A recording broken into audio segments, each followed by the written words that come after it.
E a estas horas seguimos falando de máis temas porque mirade esta imaxe que dende logo nos sorprendeu na igrexa de Santa María de Azogue, en Betanzos. O que vedes é unha formigoneira enganchada a un guindastre suspendida no aire batendo directamente contra a pedra deste templo histórico. Unha imprudencia dos obreiros, como imprudencia que xusto debaixo un dos operarios mirando non leve nin o casco posto. Tamén quedamos máis que sorprendidos cunha fazaña en pleno centro da Coruña. Foi este luns con alerta laranxa por temporal e mirades eses operarios en luvas nin cascos subindo unha ventá pola fachada dese edificio atada a unhas cordas.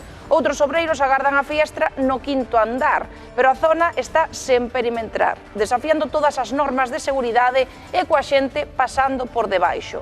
Nos preguntámonos, teñen as empresas e os traballadores claros os procedementos de seguridade nas obras?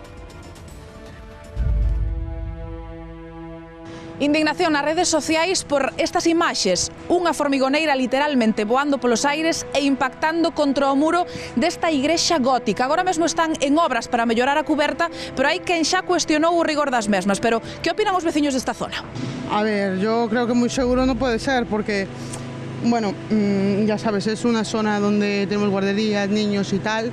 Parece que están subindo a hormigonera cunha grúa está petando contra a iglesia. A usted que lle parece? No, eso non me parece ben. Non me parece ben.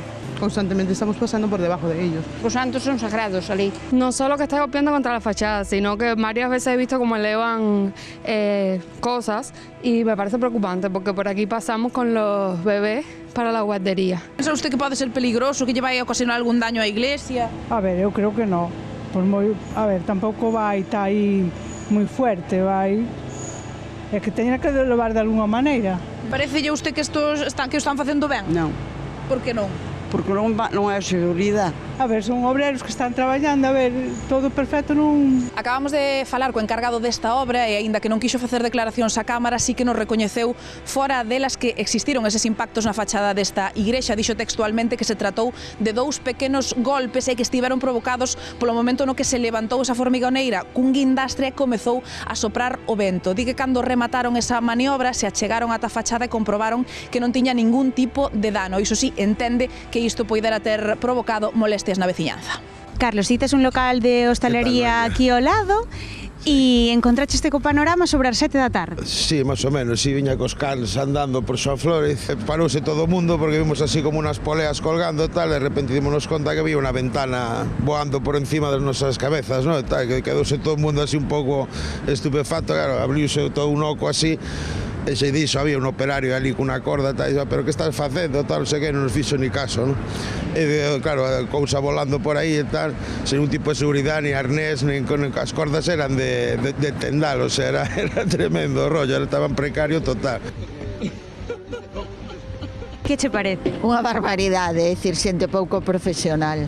Me parece un auténtico problema, unha falta de seguridade total, porque se eu estuvera nese momento abaixo, como teña a tienda todo o día aberta, pois podía pasar algo. Iso está feito moi mal hoxe en día porque é un peligro absoluto. Terían que buscar outra forma sin ser por fora. E se non pedir permiso para cortar ese recinto. Porque ademais é un perigo, luns había alerta laranxa, chovía moito. Exactamente. Ese día, pues subieron las ventanas, que son ventanales moi grandes, para ponerlas nuevas. Pero ti sabes que o fixeron dunha maneira moi imprudente, porque non levaban cascos, non puxeron unha señaléctica na rúa, estábamos en plena alerta laranxa, o luns había temporal. Pois non había moito, o temporal que estuvo na calle chovía moito, pero non había vento. A mí me parece que fixeron ben. Igual por aforrar unos cartos, pues pudo haber pasado algo grave, ¿no? Que non pasou, gracias a Deus. Nos últimos días circulan polas redes numerosos vídeos de operarios facendo maniobras altamente perigosas non só para as súas vidas, senón tamén para os viandantes. E hoxe queremos falar cunha experta na materia que nos conte a súa opinión. A min a verdade é que me causa pois dolor de ver isto, porque ao final a xente o que vai a pasar é moi probable que haxa un accidente laboral. E España é un dos países que máis inestabilidade laboral ten a día de hoxe. Están morrendo sobre 800 persoas o ano.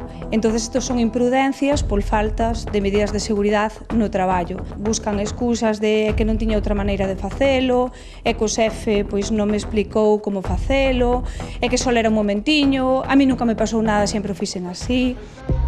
A primeira imaxe vese que de un particular, unha comunidade de veciños, a persoa que está abaixo xa non ten nin casco, nin ten nada, non está delimitado a zona de traballo, e os operarios que están arriba pois tampouco dispoñen de equipos de protección adecuados, entonces nin o facían de forma correcta, aínda por encima, é dicir, sin garantizar a seguridade das persoas que pasan por o seu redor, iso tamén é incumplimento. Estas empresas, é dicir, ao facer eso, sí que pode vir calquera denuncia de calquer particular e pode chegar unha inspección de traballo e exixir onde estaba o procedimento de como se iba a realizar ese traballo. A parte estaríamos falando neste caso dunha sanción grave que podan dar de cuantías de 8.000, 10.000 euros ou así.